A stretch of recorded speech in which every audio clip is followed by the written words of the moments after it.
Eles te comem, hein?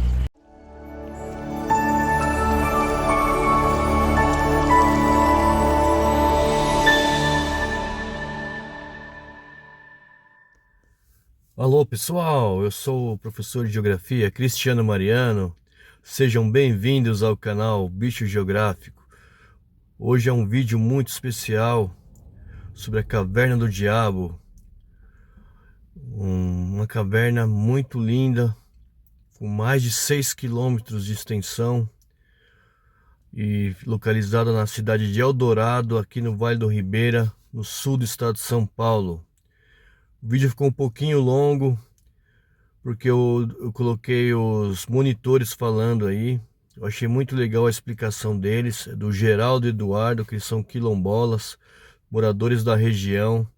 Então vale a pena acompanhar a explicação deles e depois a visita na caverna. Imagens maravilhosas. Sei que as imagens não mostram a realidade, né? Na realidade é muito emocionante, fiquei emocionado de ver essas cavernas. Então vocês vão gostar do vídeo aí. Então a explicação com os monitores, o Geraldo e o Eduardo. E depois as cavernas. Beleza? Então acompanha aí. Valeu! Todo mundo ouvindo? Sim. Beleza? Galera, como a gente já adiantou um pouquinho ali, olha, isso aqui que eu falei, né? Quilombo dos Vales do Ribeira.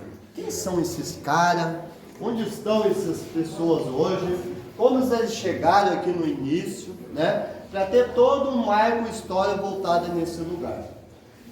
Primeiramente, quando a gente referiu o século XVI, foi quando os europeus portugueses, né, trouxeram esses negros da África para o garimpo do ouro nessa região. Então aqui a gente está no sul do estado de São Paulo, conhecido como a região do Vale do Ribeira, exatamente no Parque Estadual Caverna do Diabo. E a gente está próximo de dois grandes municípios, Tiririca e Poranga. Tiririca, em língua tupi-guarani, águas ligeiras, águas corredeiras. E hoje tem o nome de Eldorado. Por quê? A gente vai descobrir. Quando a gente vê esse majestoso rio, ele é chamado Rio Ribeira de Iguá. Então, a partir do século XVI, esses negros que foram trazidos para a nossa região, o principal objetivo deles era garimpar ouro nesse majestoso rio.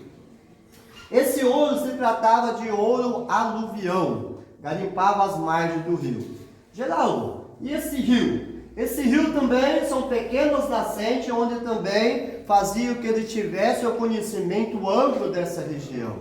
Por exemplo, eu venho de uma comunidade quilombola chamada Sapatu. Depois eu vou dizer o porquê, tá? Vocês vão achar bem engraçado. A gente tem em média hoje 95 famílias. A gente tem um rio para cada 4 famílias. Então o que eu quero dizer? Abundância de nascente de água que tem nessa região. E ao mesmo tempo, essas pessoas, esses negros, eles entravam em todos esses lugares com garimpo. Então eles conheciam, como eu falei. Mas, por outro lado, tudo que você tem em abundância um dia pode vir acabar. Então, quando esse ouro começou no estágio mais difícil de ser garimpado, parte desses negros começaram a ser usados como moeda de troca. Muitos deles levados para outra região do Brasil, principalmente Minas Gerais. Um pouco que já estavam cansados foram deixados de lado, assim como muitos, devido ao conhecimento, eles começaram a usar a alternativa de fugas, de esconderijo. Para nós quilombola, capuova.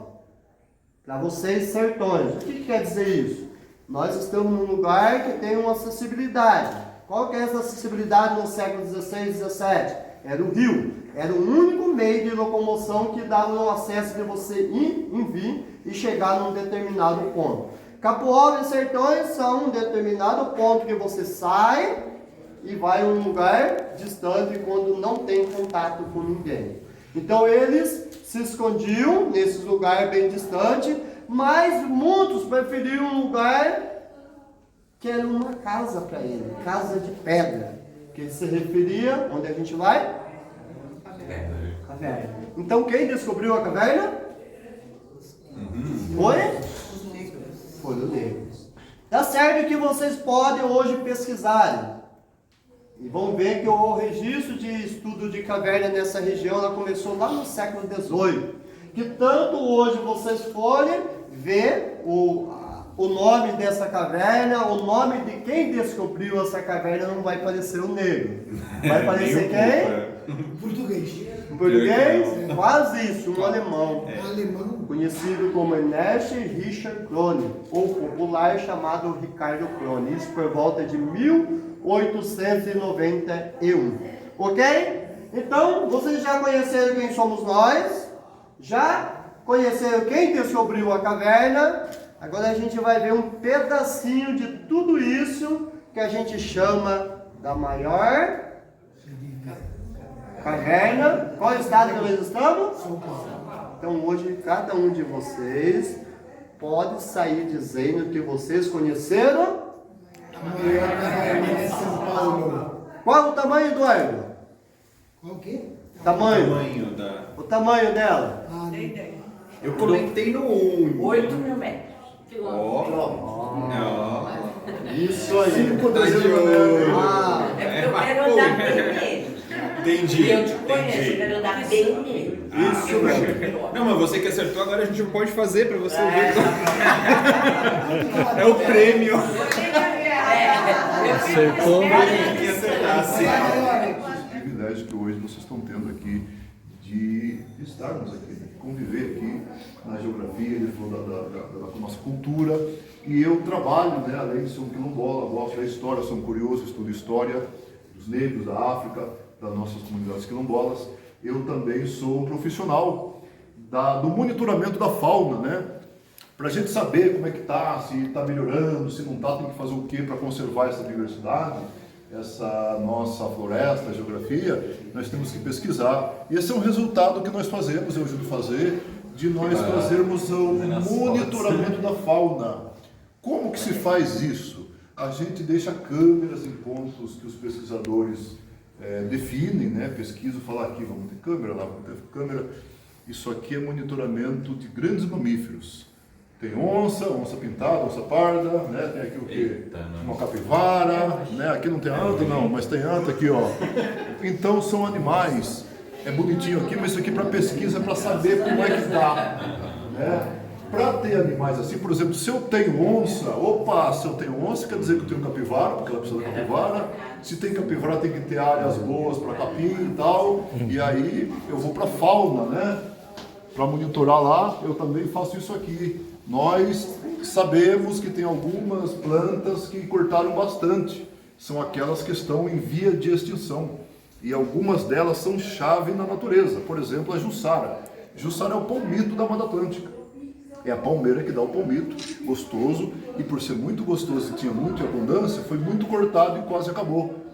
E aí tem um problema. A jussara ela é chave para o jacutinga, para o tucano, para alguns roedores. Nessa época, de abril até outubro, onde tem poucas flores, poucos frutos na floresta, é dessa palmeira jussara.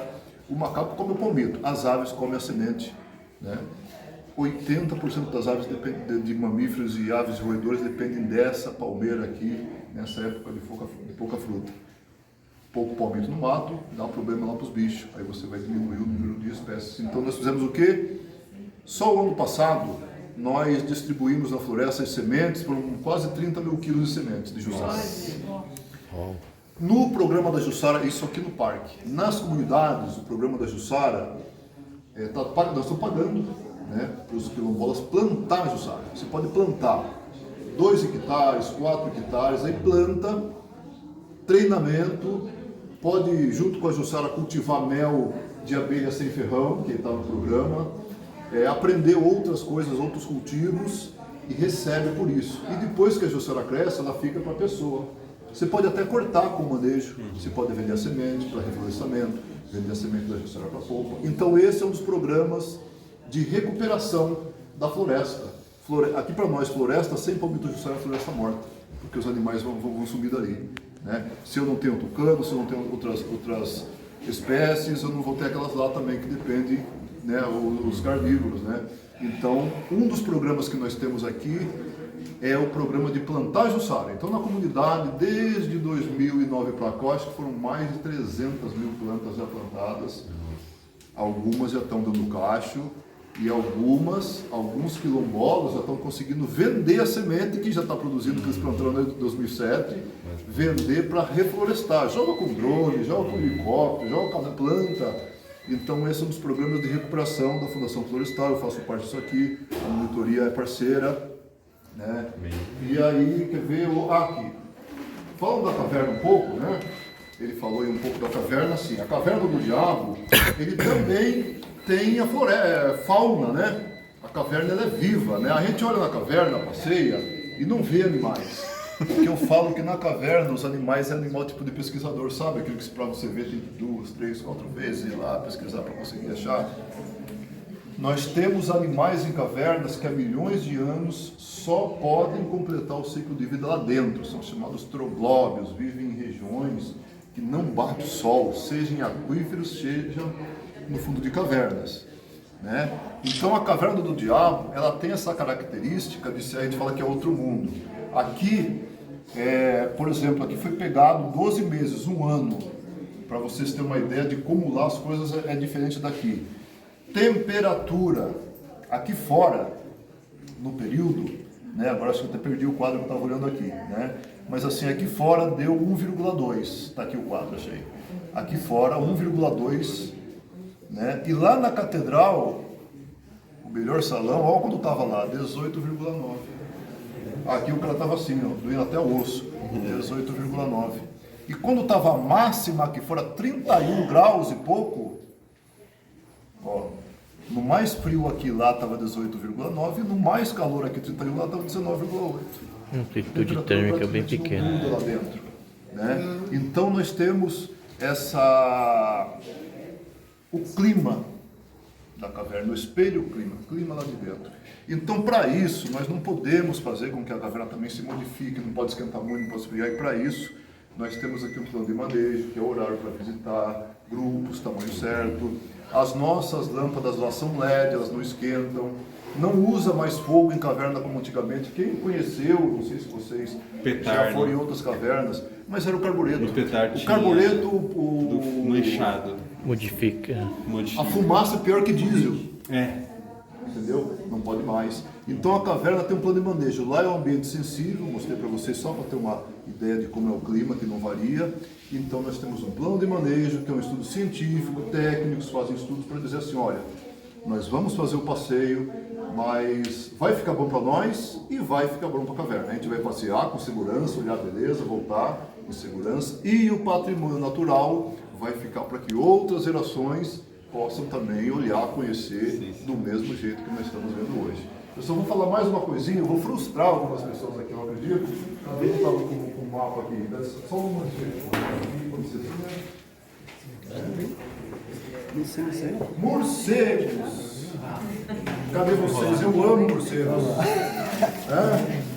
Antes de eu mostrar aqui o painel, esse aqui é o último, depois a gente vai para a caverna já, tá?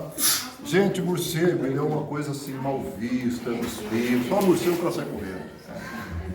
O morcego, ele faz uma coisa, eu falei agora há pouco, a gente paga para plantar semente de jussara e outros programas de conservação. O morcego faz isso de graça.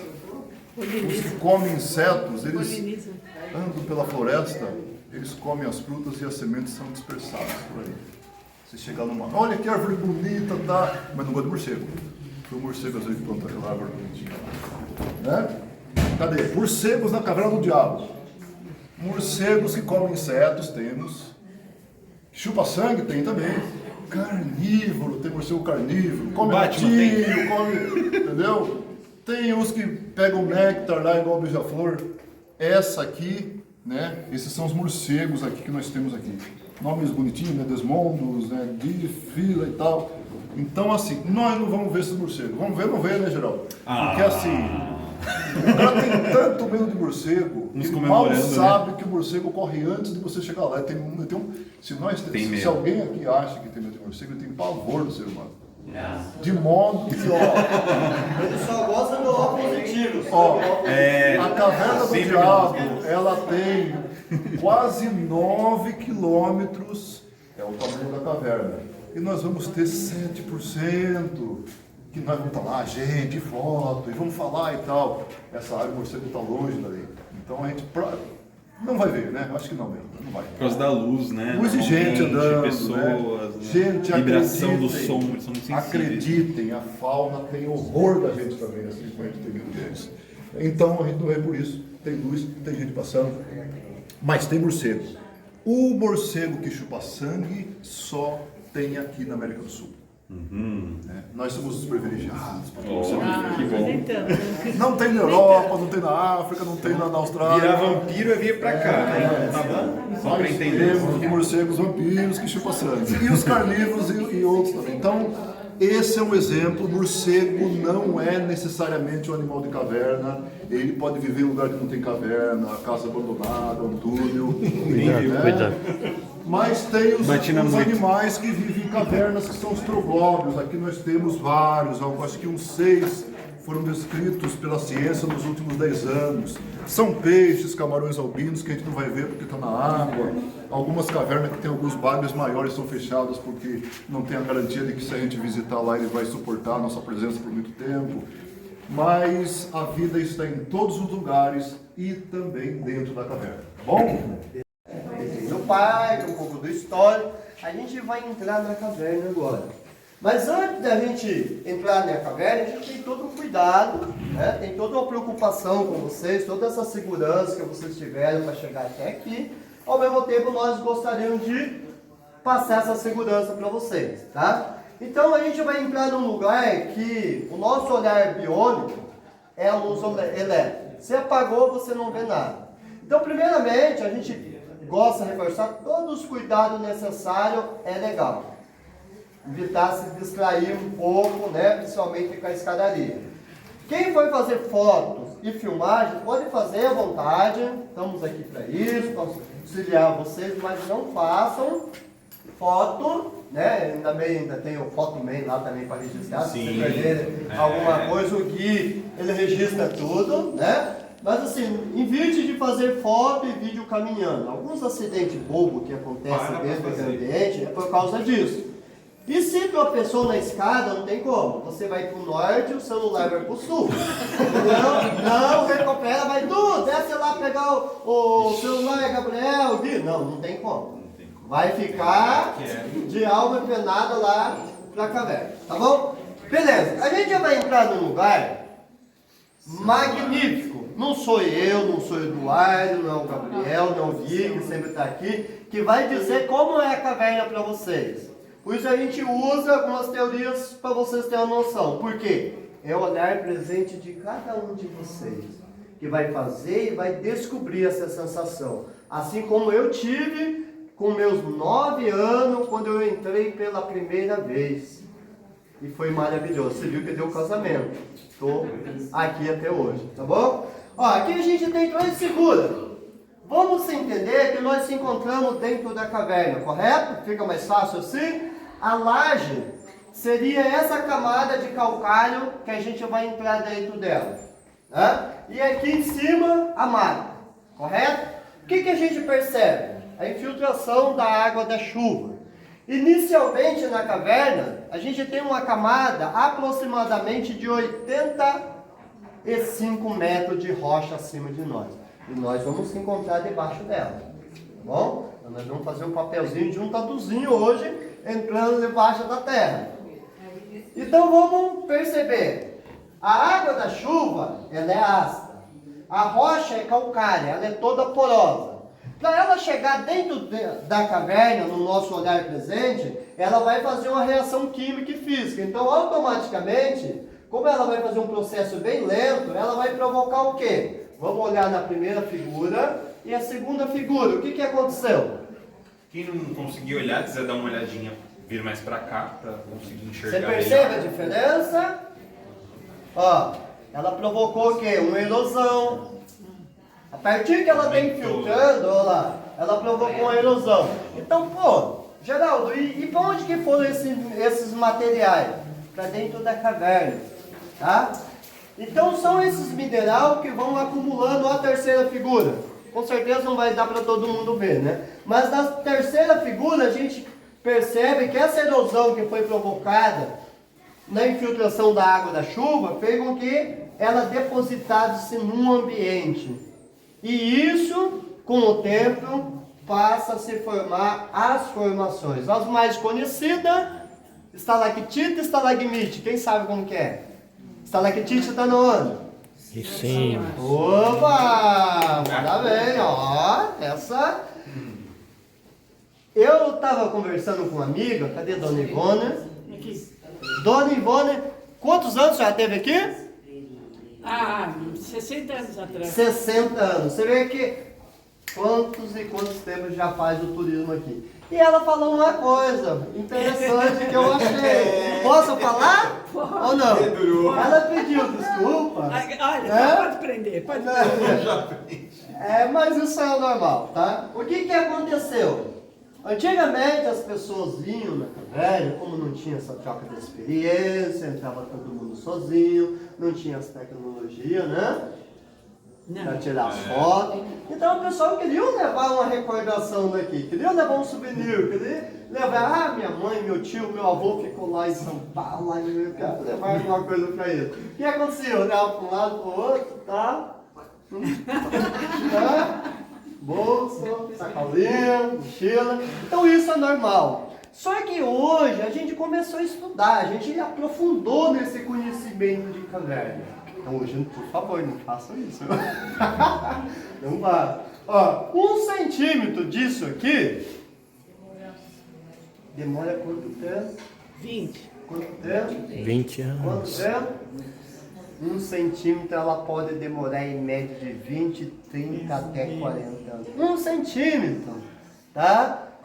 Então o que a gente gosta de já em primeiro momento dizer para você? Geraldo, eu posso tocar na estalactite, na estalagmite? Dá uma olhada, vai de conta que não viu, tá? Passa, admira. Por quê? Nós passamos um repelente e o nosso corpo, olha lá, tem gordura, tá? Então água e óleo não se mistura, tá? Mas tem uma lá que a gente vai poder fazer esse toque, para você sentir como que é, tá? Porque é legal, a gente quando iniciou, a gente teve essa curiosidade. E eu acredito que cada um de vocês também tem essa curiosidade. Porque tanto, ó, a gente tem uma pesquisa datada 70 centímetros de uma formação, 116 mil anos. Por que a gente fala isso? A gente nem sabe o que é isso, muitos anos, mas a gente fala só para você ter a noção que tudo aqui é milhares e milhares de anos. E a gente vai conhecer uma caverna da região que é a mais antiga em Espelhotema. Ela é a mais antiga de todas aqui na região. Partiu? Partiu! Dúvida, pergunta? Muito bem.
Aqui nesse trecho ele vai mostrando algumas formações, né?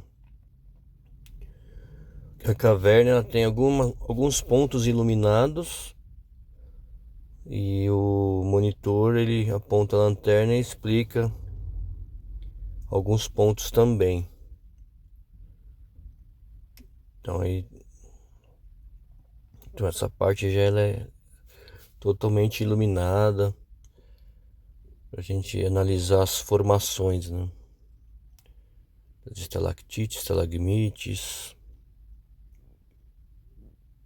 várias formações aí dentro da caverna. As cores diversas, que depende dos minerais, né?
Este vídeo ficou um pouco longo, mas eu não quis dividi-lo, né, em dois, porque eu acho que o conjunto é mostrar tudo, né, uma vez só. E os monitores explicaram um pouco, mas eu gostaria de falar um pouco também. Para muitos é a 8ª maravilha do mundo, esse Parque Estadual da Caverna do Diabo. Ele foi criado em 2008 e integra o mosaico de unidades de conservação de Jacupiranga, juntamente com outras 13 unidades de conservação. Possui mais de 40 mil hectares e abrange os municípios de Barra do Turvo, Cajati, Eldorado e Iporanga. O parque tem um ecossistema rico que atrai visitantes de todo o mundo. O atrativo é a Caverna do Diabo, né? Com mais de 6.000 metros de extensão, mas apenas 600 metros estão abertos à visitação, que é essa parte que eu estou mostrando aqui para vocês. Ainda tem as cachoeiras, rios, diversidade de fauna e flora, como as espécies ameaçadas de extinção de cedro, palmito jussara e jaguares. Próximo à entrada da caverna está o início da trilha do Araçá. O caminho leva 3 belíssimas quedas d'água. Continuando nela, chegará ao Mirante do Governador, onde é possível avistar o Vale do Ribeira. No município de Eldorado, é possível fazer o Circuito Quilombola, um passeio por comunidades remanescentes de quilombos. O circuito ainda passa por vários atrativos naturais, como a queda do Meu Deus, eleita a mais bonita do estado. Talvez a caverna mais popular do Brasil, a Gruta da Tapagem, ou Caverna do Diabo, como também é conhecida, seja uma das maiores do estado de São Paulo. A caverna é gigantesca em escala e os visitantes só podem visitar uma pequena parte dela, acompanhado por um guia. Você descerá várias escadarias e atravessará passarelas e pontes para chegar à Catedral Hall. Aqui você pode se maravilhar com estranhas e gigantescas formações rochosas que atraíram nomes como Guardian, Snow White, Three Kings e Devil Cauldron. Essas formações surgiram ao longo de milhões de anos de gotejamento de água.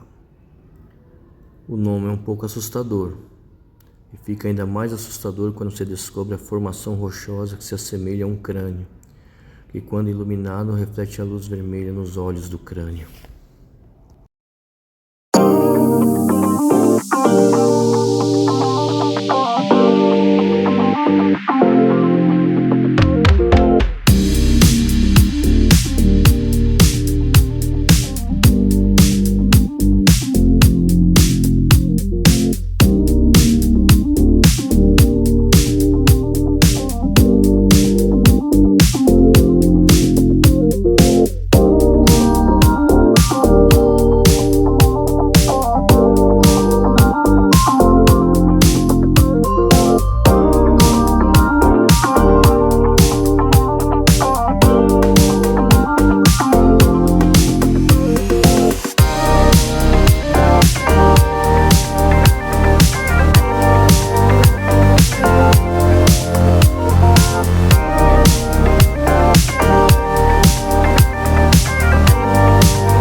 Então peço desculpas porque ficou um vídeo longo, mas o conjunto é assim mesmo. Então muito obrigado.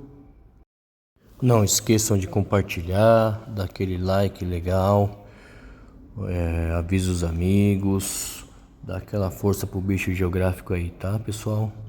Muito obrigado, então, um beijo no coração e até mais!